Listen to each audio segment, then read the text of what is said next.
अब राजा की पत्नी और अंधा आदमी एक कमरे में बंद हो चुके होते हैं। तभी वो अंधा आदमी राजा की पत्नी से कहता है, मुझे आपको छूना है।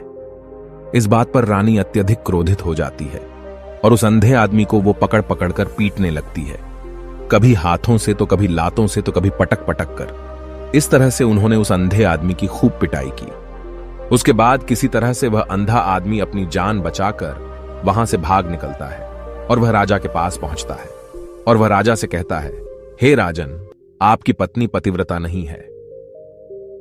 यह बात सुनकर राजा अत्यधिक क्रोधित हो उठता है और राजा अपनी तलवार निकालकर सीधा अपनी पत्नी की ओर जाता है और क्रोधित होकर वह अपनी रानी से कहता है, रानी जी, आज मैं जो भी सवाल आपसे करने वाला हूं उसका मुझे सच सच जवाब दीजिएगा, और यदि आपने एक शब्द भी झूठ कहा तो मैं आपका अभी के अभी सर धड़ से अलग कर दूंगा। तभी आगे वह राजा कहता है, मुझे बताइए, क्या आप पतिव्रता हैं या नहीं?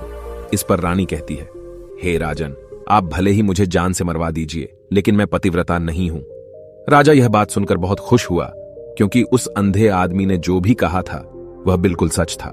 यह बात सुनकर तुरंत ही राजा उस आदमी के पास पहुंचता है और आकर उस अंधे आदमी से कहता है, तुम्हें कैसे पता चला कि मेरी पत्नी पतिव्रता नहीं है? इस पर वह अंधा आदमी कहता है, हे राजन, बड़ी सीधी सी बात है। मैंने तो आपकी पत्नी से बस इतना ही कहा था कि मुझे आपको छूना है, और इस बात पर वह इतना क्रोधित हो उठी कि उन्होंने गुस्से में आकर मुझे लात घूंसों से पीटना शुरू कर दिया। और भला कोई औरत किसी और मर्द को कैसे छू सकती है?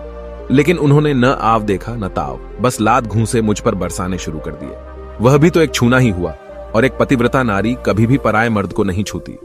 जब मैंने उसे छूने के लिए कहा था तो वह उस वक्त मुझे मना कर सकती थी, लेकिन उन्होंने तो मुझे पीटना शुरू कर दिया और देखते ही देखते उन्होंने मेरे पूरे शरीर को छू लिया।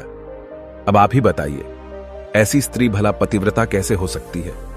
इस पर राजा कहता है, तुम तो बड़े ज्ञानी मालूम पड़ते हो,